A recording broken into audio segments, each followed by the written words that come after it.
Hello everybody. Social science classes में आपका स्वागत है। इस वीडियो में हम बात करेंगे 10th क्लास के इकोनॉमिक्स के विषय में और चैप्टर है थर्ड, जिसका शीर्षक है मुद्रा और शाख। इस चैप्टर से संबंधित हमने एक वीडियो पहले बनाया है, तो यह वीडियो चैप्टर 3 का पार्ट 2 होगा। तो इसमें मुद्रा और शाख से संबंधित जो कुछ महत्वपूर्ण प्रश्न या महत्वपूर्ण जानकारियाँ रह गई हैं उनके बारे में डिस्कस करेंगे।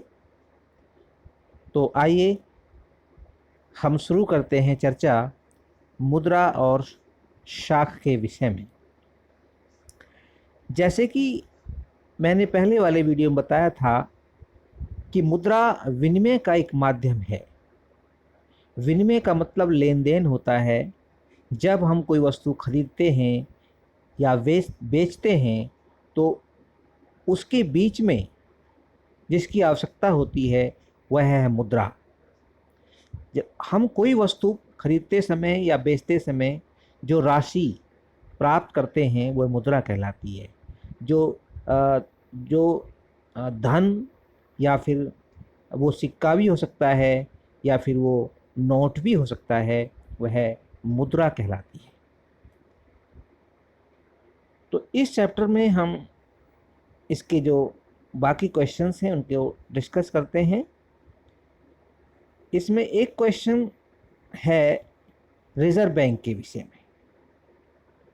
रिजर्व बैंक क्या है और ये इसके कार्य क्या हैं, इसके क्या महत्वपूर्ण कार्य हैं, इसके बारे में चर्चा करते हैं।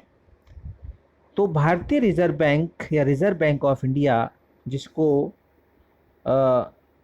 आरबीआई कहा जाता है, आरबीआई के नाम से भी इसे हम जानते हैं। तो आरबीआई एक केंद्रीय बैंक है। एक तरह से हम कह सकते हैं कि ये भारत सरकार के अधीन या फिर भारत सरकार का ही एक ऑटोनोमस यानी कि स्वायत्त बैंक है और यह सभी बैंकों का प्रशासक है। Administrator of all banks and banking activities in India. देश के अंदर जो भी बैंकिंग एक्टिविटीज़ होती हैं उन बैंकिंग एक्टिविटीज़ के ऊपर नज़र रखना, उनका प्रशासन चलाना, उनका प्रबंधन करना, यह कार्य रिजर्व बैंक करता है। तो रिजर्व बैंक, जैसे कि हम जानते हैं कि ये इसकी स्थापना 1935 में हुई थी, लेकिन इसका नाम फेडरल बैंक हुआ करता था पहले, फेडरल बैंक ऑफ इंडिया। बाद में इसका नाम रिजर्व बैंक ऑफ इंडिया पड़ गया और इस रिजर्व बैंक ऑफ इंडिया की को स्थापित करने में महत्वपूर्ण भूमिका निभाई भारत के संविधान निर्माता डॉक्टर बी आर अम्बेडकर ने। तो डॉक्टर अम्बेडकर का योगदान भारतीय संविधान को बनाने में तो था ही, साथ ही साथ देश की अर्थव्यवस्था को चलाने और उस अर्थव्यवस्था को सक्षम बनाने में भी उनका योगदान रहा है और इसके लिए उन्होंने रिजर्व बैंक ऑफ इंडिया को स्थापित करने का विचार रखा था या उन्होंने इसका प्रपोजल रखा था और उन्हीं के इस विचार के अनुसार रिजर्व बैंक ऑफ इंडिया बनी है। तो रिजर्व बैंक ऑफ इंडिया 1935 में स्थापित मानी जाती है और यह एक स्वायत्त शासी कह सकते हैं, ऑटोनॉमियस बॉडी है ये, जो सभी देश के अंदर सभी बैंकों के ऊपर नज़र रखती है और उनके ऊपर नियंत्रण और अंकुश लगाती है ताकि कोई बैंक निरंकुश ना हो जाए मनमानी ना करे, क्योंकि बैंक औपचारिक ऋण का एक बहुत बड़ा, सबसे बड़ा स्रोत है।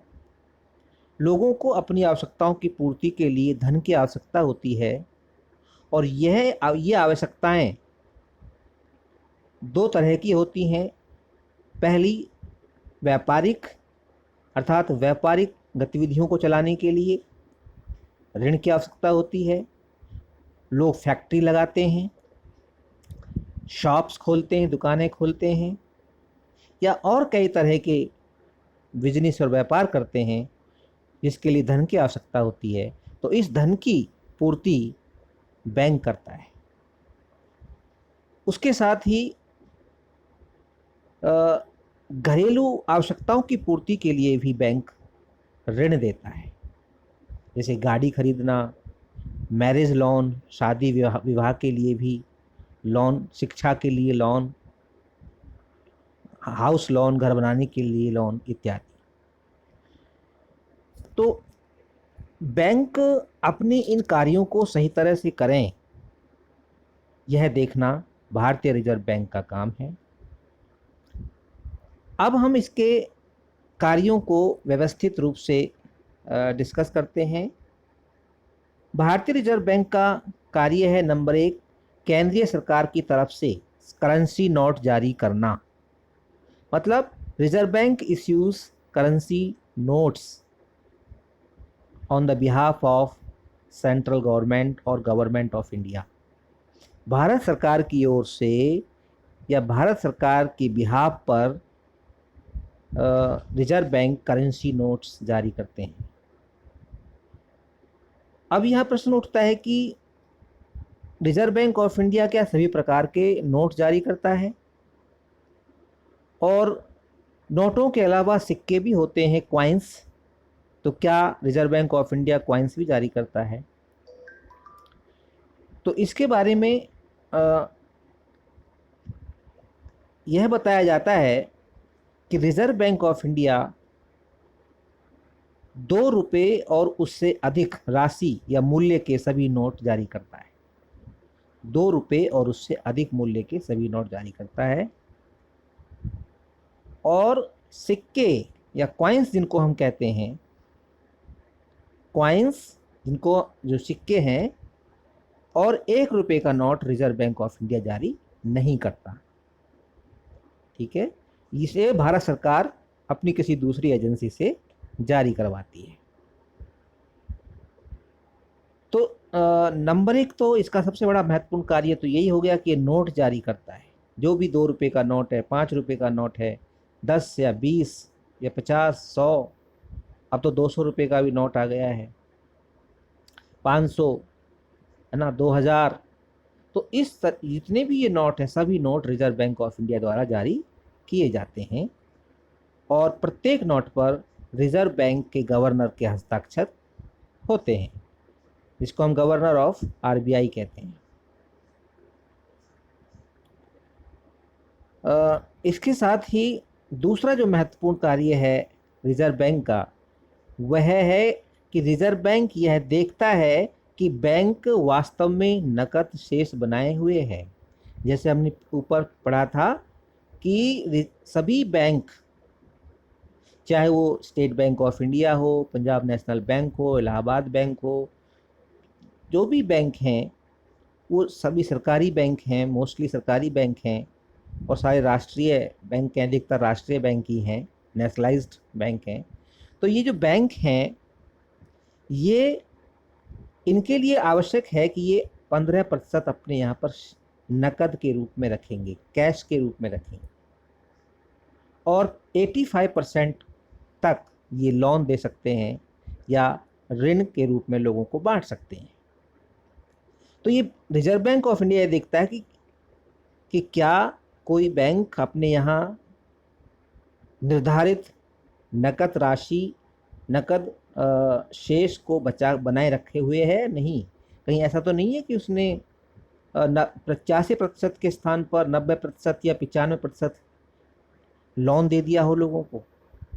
तो यह देखना रिजर्व बैंक का काम है कि क्या बैंक ने अपने यहाँ पर नकद शेष को बनाए हुए है, जो कि 15% होता है। जितना धन किसी बैंक में जमा होता है उसका 15% बैंक में नकद रखना पड़ता है। और ये इसलिए रखना पड़ता है ताकि जो जमा करता है, जिनका वो धन जमा है उस बैंक के अंदर, उन्हें कोई आवश्यकता पड़े तो वो अपना पैसा निकाल सकते हैं, ले सकते हैं। इसके साथ ही रिजर्व बैंक ऑफ इंडिया का एक और महत्वपूर्ण कार्य है, और वह यह है कि समय समय पर बैंकों से यह जानकारी लेना, क्योंकि समय समय पर बैंकों से जानकारी लेना कि कितना कितना और किनको और किस ब्याज दर पर ऋण दे रखा है या ऋण दे रहा है। ऋण को हम लोन कहते हैं अंग्रेजी में, है ना, लोन। तो किसको और कितना, देखो यहाँ पर कितना और किनको लोन दे रखा है और किस ब्याज दर पर, यह भी बहुत इंपॉर्टेंट दर है। रेट ऑफ इंटरेस्ट, ये रेट ऑफ इंटरेस्ट जो है तय होती है और इसकी निगरानी रिजर्व बैंक ऑफ इंडिया करता है। इसको हम क्या कहते हैं, रेट ऑफ इंटरेस्ट, ब्याज दर। तो ये ब्याज दर निर्धारित ब्याज दर से अधिक ना हो। ब्याज दर निर्धारित करते समय बैंक मनमानी ना करे, यह देखना रिजर्व बैंक ऑफ इंडिया का काम है। तो समय समय पर बैंकों से यह जानकारी लेता है कि कितना और किनको और किस ब्याज दर पर ऋण दे रहा है। तो ये बहुत ही महत्वपूर्ण कार्य है। अगर ये कार्य रिजर्व बैंक ना करे तो जो दूसरे और बैंक हैं वो सभी क्या हो जाएंगे, वो सभी मनमानी करेंगे, उच्च श्रृंखल हो जाएंगे और फिर वो लोगों से मनमाना ब्याज वसूलेंगे। तो इसको रोकने के लिए रिजर्व बैंक समय समय पर उनसे जानकारी लेता रहता है। तो इससे दूसरे जो बैंक है उनके ऊपर नियंत्रण, कंट्रोल और चेक बना रहता है। तो ये इतने महत्वपूर्ण कार्य रिजर्व बैंक द्वारा किए जाते हैं। इसके साथ ही रिजर्व बैंक के द्वारा और भी कुछ कार्य किए जाते हैं, जैसे कि रिजर्व बैंक यह भी देखता है कि क्या बैंक द्वारा या किसी बैंक द्वारा जो ऋण दिया जा रहा है वो सिर्फ उन लोगों को दिया जा रहा है जो उस लोन को किसी लाभ के पर्पस के लिए ले रहे हैं या उससे लाभ कमाना चाहते, साथ बिजनेस के लिए, व्यापार के लिए लोन दे रहा है, या फिर घरेलू आवश्यकताओं की पूर्ति के लिए, या छोटे दुकानदार या छोटे उद्योग चलाने वाले या किसान, छोटे किसान, इन्हें भी लोन मिल रहा है या नहीं, यह भी देखना रिजर्व बैंक का काम है। देखिए, रिजर्व बैंक इस बात पर भी नज़र रखता है कि बैंक केवल लाभ कमाने वाली इकाइयों और व्यापारियों को ही ऋण ना दे। यहाँ पे जो रेंट लिखा हुआ है, रेंट का मतलब ऋण है, ये ऋण ना दे, लोन ना दे, ठीक है, ऋण ना दे। क्लियर? इसका मतलब ये हुआ कि जो बैंक लोन दे रहा है वह लोन सबके लिए अवेलेबल हो, सबके लिए उपलब्ध हो। ठीक है, लोन सबके लिए उपलब्ध होना चाहिए, यह देखना रिजर्व बैंक ऑफ इंडिया का काम है। तो ऋण सबके लिए उपलब्ध होना चाहिए, यह देखना रिजर्व बैंक ऑफ इंडिया का काम है। ऐसा ना हो कि उस धन से सिर्फ कुछ लोगों को ही, चंद लोगों को ही या पूंजीपति लोगों को ही फायदा हो रहा हो और जो गरीब या आम लोग हैं वो उन्हें लोन ना मिल रहा हो और वो फिर किसी अनौपचारिक स्रोत से ऋण या कर्ज लेकर के अपनी मुसीबतें ना बढ़ा रहे हों। मान लीजिए अगर किसी को बैंक से लोन नहीं मिलेगा तो वो फिर किससे लेगा, अनौपचारिक स्रोत से लेगा। अनौपचारिक स्रोत में कौन होता है, साहूकार होता है या कोई व्यापारी होता है, ब्याज पर पैसे देने वाला कोई व्यक्ति हो सकता है। तो उनकी जो ब्याज दर है वो मनमानी होती है, उनकी ब्याज दर निर्धारित नहीं होती और जो बैंक की मुकाबले में उसकी जो रेट ऑफ इंटरेस्ट है वो बहुत ज़्यादा होती है। तो इसलिए अनौपचारिक स्रोत से लोन लेने से बचाने के लिए रिजर्व बैंक बैंकों को ये हिदायत देता है, बैंकों को यह समय समय पर गाइडलाइन देता है कि भाई, निर्देश देता है कि आपको छोटे किसानों को, छोटे दुकानदारों को या फिर अपने घरेलू कार्यों को करने वाले लोगों को भी लोन देना है, और ताकि सभी लोगों की धन संबंधी आवश्यकताएं पूरी हो सकें। ठीक है, तो और आम लोगों का, जनसाधारण का भी कल्याण हो सके, यह देखना, इस बात पर नज़र रखना रिजर्व बैंक का एक महत्वपूर्ण कार्य है। रिजर्व बैंक विभिन्न बैंकों से यह भी निरंतर जानकारी प्राप्त करता है कि वह किन किन को कर्ज दे रहा है और यह किस दर से कर्ज दे रहा है। ठीक है, और यह है कि दर से किसी से अन्याय न हो सके और कोई ठगा ना जाए, यह देखना भी रिजर्व बैंक का काम है कि उस जो बैंक ऑफ जिसको हम कह सकते हैं रेट ऑफ इंटरेस्ट है, वो इतनी ज़्यादा नहीं होनी चाहिए, किसी के साथ अन्याय हो रहा हो या किसी के साथ ठगी हो रही हो, तो अन्याय और ठगी को रोकने का काम भी रिजर्व बैंक ऑफ इंडिया करता है। लोग अनौपचारिक क्षेत्रों से अधिक ऋण इसलिए लेते हैं क्योंकि ग्रामीण भारत में रहने वाले गरीब लोग, छोटे किसान और कारीगरों को सस्ते ब्याज पर रेंट या ऋण नहीं मिलता है, जो कि एक बहुत बड़ी समस्या है। और औपचारिक स्रोतों का उन्हें या तो ज्ञान नहीं होता या फिर औपचारिक स्रोत भी सीमित हैं। बैंक ज़्यादा नहीं है, गाँवों में बैंक नहीं है, गाँव ज़्यादातर बैंक जो है शहरों में ही होती हैं। और जो भी औपचारिक स्रोत उपलब्ध हैं उनमें अधिक से अधिक कागजी कार्रवाई का होना भी इसका मुख्य कारण है कि लोग जो है औपचारिक स्रोत अर्थात बैंक से लोन लेने से बचते हैं। देखिए, या फिर लोग बैंक से लोन नहीं ले पाते, उसके कई कारण हैं। तो ये यहाँ अपने आप में, यह पॉइंट अपने आप में क्वेश्चन है कि ग्रामीण क्षेत्र में लोग अनौपचारिक स्रोत से ही ऋण क्यों लेते हैं। अनौपचारिक स्रोत का मतलब है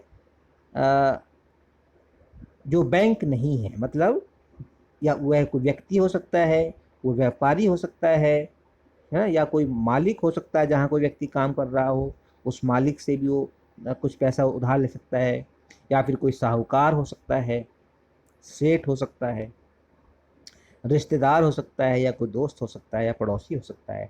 तो ये सब अनौपचारिक स्रोतों में आते हैं, और ये इन अनौपचारिक स्रोतों से लिया गया जो लोन है वो महंगा होता है, उसकी दर महंगी होती है बजाय बैंकों से लिए जाने वाले लोन। तो वो इसलिए नहीं ले पाते क्योंकि नंबर एक तो गाँव में बैंक उपलब्ध नहीं है। ठीक है, गाँवों में बैंक उपलब्ध नहीं है, और जो बैंक उपलब्ध भी हैं तो उनकी कागजी कार्रवाई बहुत ज़्यादा है, कागजी कार्रवाई बहुत ज़्यादा है, बहुत सारे कागज़ बैंक मांगते हैं, बहुत सारे फॉर्मेलिटीज़ करते हैं, तब जाके लोन मिलता है। इससे ग्रामीण लोग जो है डरते हैं या फिर बचते हैं कि क्यों झंझट पालें, और हम क्यों ना फिर अपने मालिक से या किसी साहूकार से या पड़ोसी से लोन ले लें। तो इसलिए वो उनका शोषण होता रहता है और वो आर्थिक शोषण के शिकार होते रहते हैं। तो ये सारी गतिविधियां रिजर्व बैंक की हैं। इस आर्थिक शोषण से, इस अन्याय से बचाना रिजर्व बैंक का काम है।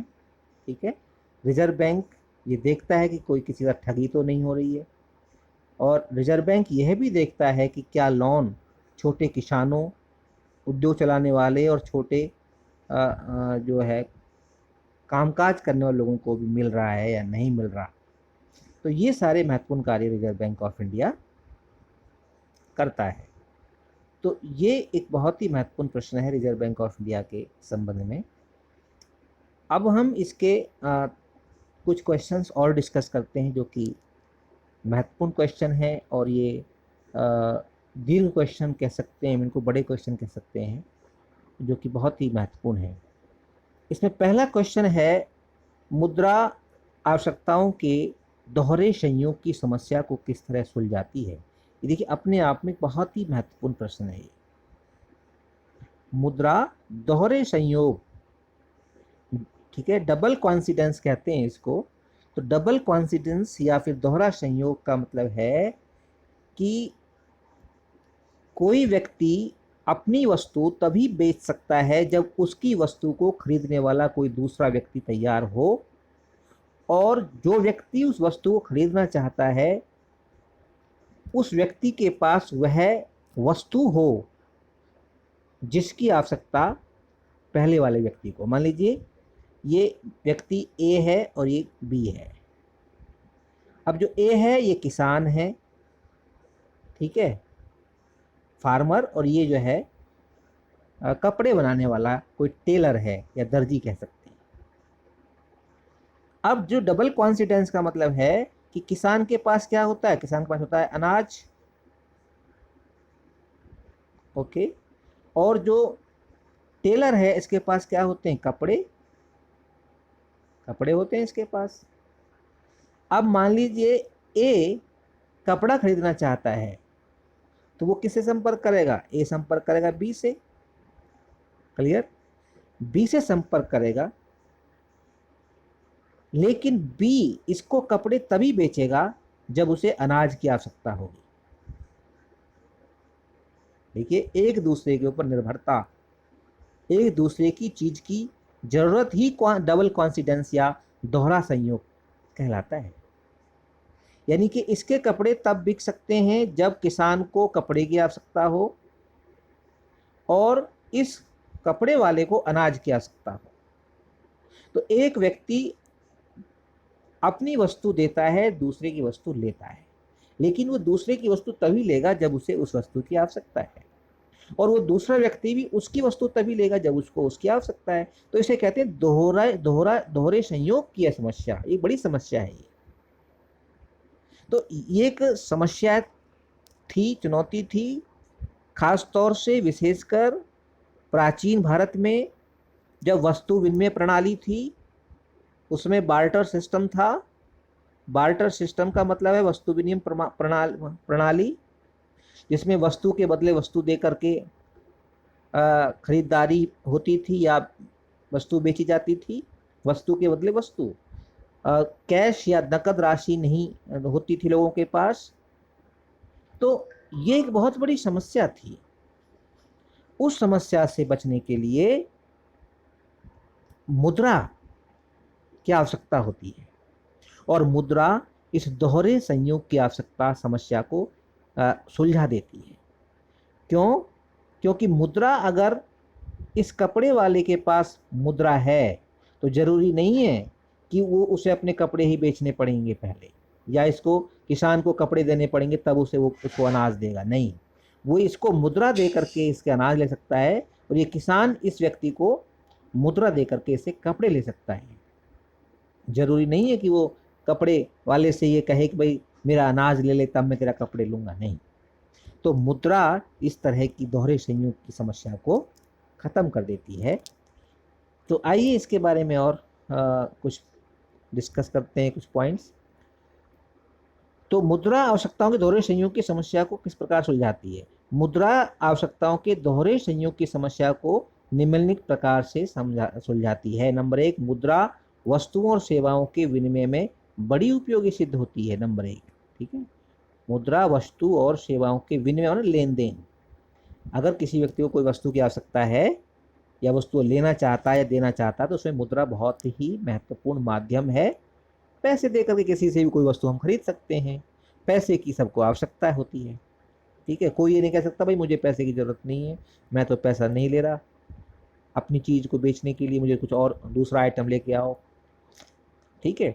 तो अगर मुझे किसी आवश्यकता है और मैं एक दुकानदार हूं, तो मैं धन दे करके या पैसे या राशि या रकम दे करके ले करके अपनी वस्तु बेच सकता हूं। और यदि जिस वस्तु की मुझे आवश्यकता है तो मैं उस व्यक्ति को मुद्रा दे करके उससे वस्तु प्राप्त कर सकता हूं। तो मुद्रा एक बहुत ही अच्छा माध्यम है लेन देन का। ठीक है, तो ये लेन देन को आसान बना देती है, नंबर एक। नंबर दो, मुद्रा बाजार, मुद्रा आप मुद्रा द्वारा बाजार से जो खरीदना चाहते हैं वो आसानी से खरीद सकते हैं, है ना। चाहे आप कपड़ा खरीदना चाहें, बर्तन खरीदना चाहें, जूते खरीदना चाहें, ठीक है, अनाज खरीदना चाहें, या फिर कुछ और सामान खरीदना चाहें, फ्रिज खरीदना चाहें, कूलर खरीदना चाहें, टेलीविज़न खरीदना चाहें। क्लियर। तो मुद्रा द्वारा बाजार से जो खरीदना चाहते हैं वो हम आसानी से खरीद सकते हैं। नंबर तीन या नंबर दो कह सकते हैं, आप मुद्रा द्वारा किसी भी कारीगर से, चाहे वह व्यक्ति बढ़ई हो या लोहार हो या फिर अ, मकान बनाने वाला मिस्त्री हो या दीवारों पर रंग करने वाला पेंटर हो, है ना, उनसे अपनी आवश्यकता के अनुसार हम सेवा ले सकते हैं, काम ले सकते हैं। क्योंकि इन व्यक्तियों को क्या देना पड़ेगा, इनको हमें पैसा देना पड़ेगा, मुद्रा देनी पड़ेगी, और मुद्रा दे करके इनसे हम काम करवा सकते हैं। नंबर तीन, मुद्रा आपको आवश्यकताओं के दोहरे संयोग की समस्या से भी बचाती है। इससे काफ़ी सरदर्द कम हो जाता है, मतलब काफ़ी जो हमारी समस्या झंझट है वो हमारी बच जाती है। और झंझट क्या है, झंझट यही थी दोहरे संयोग में कि अगर ए कोई वस्तु खरीदना चाहता है तो उसे ऐसे व्यक्ति को ढूंढना होगा जिसे उसकी वस्तु की आवश्यकता हो। मतलब वो किसान अगर अनाज बेच करके या अनाज दे करके कपड़े खरीदना चाहता है तो उसे ऐसे टेलर को ढूंढना होगा जिसे अनाज की भी आवश्यकता है। तभी तो किसान उससे कपड़े लेगा और कपड़े वाला दर्जी उससे अनाज लेगा। तो एक बहुत बड़ी समस्या थी जिसे मुद्रा सुलझा देती है, खत्म कर देती है। तो ये एक बहुत महत्वपूर्ण प्रश्न है। नंबर दूसरा जो प्रश्न है इसके अंदर वह है, चेक क्या है, चेक द्वारा भुगतान किस प्रकार किया जाता है, उदाहरण देकर समझाइए। ये हम क्वेश्चन हमने डिस्कस कर लिया। ठीक है। भारतीय रिजर्व बैंक अन्य बैंकों की गतिविधियों पर किस तरह नज़र रखता है, यह जरूरी क्यों है, ये भी हमने क्वेश्चन डिस्कस कर लिया। जरूरी इसलिए है ताकि लोगों के साथ अन्याय ना हो सके और लोगों का शोषण ना हो सके, लोगों के साथ ठगी या धोखा ना हो सके, और कोई भी बैंक लोगों से मनमाने मनमाने दर पर उनसे ब्याज वसूल ना सके, इसलिए यह नज़र रखना बहुत ज़रूरी है। क्लियर। और जो छोटे किसान हैं, छोटे दुकानदार हैं, या फिर और जो लोग हैं जो अपने घरेलू आवश्यकताओं की पूर्ति करना चाहते हैं, उनकी भी आवश्यकताएं पूरी हो सकें। इसके साथ ही लोग अनौपचारिक क्षेत्र से अधिक ऋण क्यों लेते हैं वो हमने पहले ही डिस्कस किया था। अनौपचारिक क्षेत्र का मतलब है बैंक के अलावा किसी और से लोन लेना, किसी और से धन लेना। अब वो कोई व्यक्ति हो सकता है ना, वो साहूकार हो सकता है, सेठ हो सकता है, कोई मालिक हो सकता है जिसके वहाँ काम करते हैं, और उस फर्म का या उस दुकान का या उस फैक्ट्री का मालिक हो सकता है, उससे भी हम पैसा ले। तो ये अनौपचारिक क्षेत्र में आता है, तो वो रिश्तेदार भी हो सकता है, पड़ोसी भी हो सकता है। तो अनौपचारिक क्षेत्र से लोग इसलिए लोन अधिक लेते हैं क्योंकि औपचारिक क्षेत्र की संस्थाएं अर्थात बैंक नंबर एक तो बहुत सीमित मात्रा में उपलब्ध है।